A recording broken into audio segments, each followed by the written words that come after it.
কেউ বলছেন হাসপাতালে ভর্তি রয়েছেন, কেউ বা বলছেন যে নিজের অফিসেই রয়েছেন তৃণমূল নেতা পরেশ পাল। কিন্তু দিনভর তার খোঁজাখুঁজি হওয়ার পরও, খোঁজাখুঁজি করার পরও কোনো রকম ভাবে খোঁজ মিলল না তৃণমূল নেতা পরেশ পালের। মূলত বিজেপি কর্মী অভিজিৎ সরকার, যিনি কাকুরগাছিতে থাকতেন, তার মৃত্যুর ঘটনার পর এই ঘটনার যখন অনুসন্ধানে সিবিআই আসে, সিবিআই চার্জশিটে নাম ওঠে পরেশ পালের, এবং তারপর থেকে এইভাবেই বেপাত্তা হয়ে গিয়েছেন পরেশ পাল। এমনকি তার অনুগামীরাও বলতে পারছেন না কোথায় আছেন পরেশ পাল।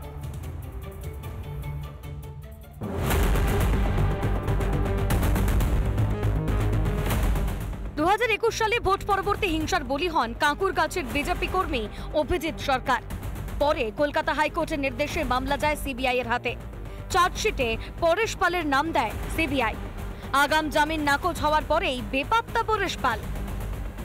ওনার বাড়িতে আমরা এসেছিলাম, ওনার যে বাড়ি রয়েছে কাঁকুরগাছিতে, সেখান থেকে জানা যাচ্ছে তার অফিসের, তার বাড়ির নিচে যিনি নিরাপত্তা রক্ষী রয়েছেন তিনি জানাচ্ছেন যে মেডিকেল ট্রিটমেন্টের জন্য বেসরকারি একটি হাসপাতালে তিনি যাতায়াত করছেন এবং বেসরকারি হাসপাতালেই তাকে পাওয়া যাচ্ছে।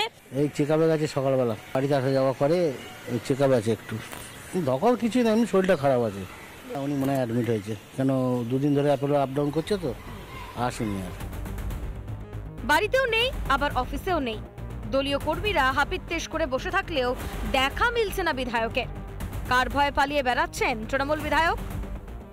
পরেশ পাল একদিকে যখন জামিন মামলায় হাইকোর্টে দ্বারস্থ হয়েছিলেন, তার পাশাপাশি নতুন আরো একটি মামলা তার নামে হয়েছে, যেখানে বিশ্বজিৎ সরকার অর্থাৎ মৃত অভিজিৎ সরকারের দাদাকে আক্রমণের চেষ্টায় পরেশ পাল সহ আরো 2 কাউন্সিলরের নাম এফআইআর তালিকায় উঠেছে। এবং আমরা তোমার অফিসে এসেছিলাম। আমি কোনো মন্তব্য করব না, দাদা মেডিকেল ট্রিটমেন্টে আছে এইটুকু জানি। রোজই মাঝে মাঝে আসেন, মাঝে মাঝে মেডিকেল ট্রিটমেন্টে থাকে, মাঝে মাঝে বাড়িতেও থাকেন, এখন মনে হয় বেরিয়ে গেছেন। একদিকে যখন বেপাত্তা পরেশ পাল, তখন ফের বিস্ফোরক অভিযোগ তুললেন অভিজিৎ সরকারের দাদা বিশ্বজিৎ সরকার। দাবি তার উপর হামলা পূর্ব পরিকল্পিত। পুরসভার গাছ কাটতে আসার অছিলায় তাকে খুনের চেষ্টা করা হয়েছে। আমার ভাইকে খুন করেছে আমাদের খুন করার জন্য, এবং যাতে এই যে পুলিশ কর্মীরা জেলে রয়েছে পরেশ পালদের নাম যাতে না নিই, থানার যাতে নাম না দিই, আমাদের ফাঁসিয়ে দেওয়ার জন্য বিভিন্ন রকমের ষড়যন্ত্র করছে, আমাদের ধমকাচ্ছে, ভয় দেখাচ্ছে। ফের পুলিশের ভূমিকায় প্রশ্ন বিশ্বজিৎ সরকারের। শুক্রবার বিনা অনুমতিতে পুলিশ ফরেনসিক বিশেষজ্ঞদের নিয়ে আসে। অভিযোগ, তথ্য প্রমাণ লোপাট করতেই এসেছিল পুলিশ।